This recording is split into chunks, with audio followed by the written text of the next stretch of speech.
السلام علیکم ورحمة الله وبرکاته ومغفرته. محترم پوښتنه کړې ده چې په روژه کې د ښځې سره بازۍ ساعت تېرول یا په ځاګ کې ورسره پرېوتل.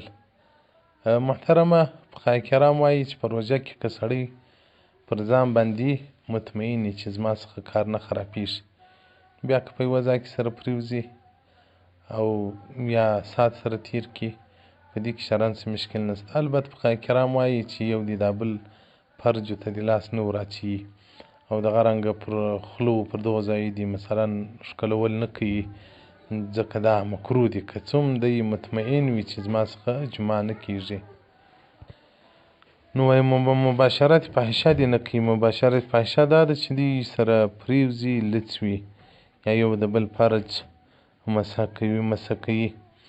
نو که څه هم وایي دلته سړی مطمئن یې پر ځان باندې او کان شیخا کبیرا یې سپین ږیری وي، نو دا عمل دې نه کوي، ځکه دا مکروه اعمال دي.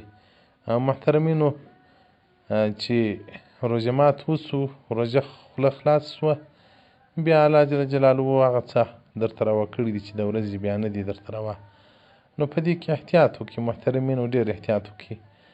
بعضې وروڼه که پر دغه باندې قدرت نه لري چې زه دې ځان کنټرول کړم، هغه دې بیا د ورځې د خپل بیبي سره یوازې خلوت نه کوي، په خونه کې دې یوازې نه ورسره کښېني، که دی پر ځان باور نه لري چې وایي کار څه خراب شي. او دا څو میسیجان دي دا 2 ورځې کې ماته راځي چې هغه وایي زموږ سره په ساتیره کې معذوره شولم.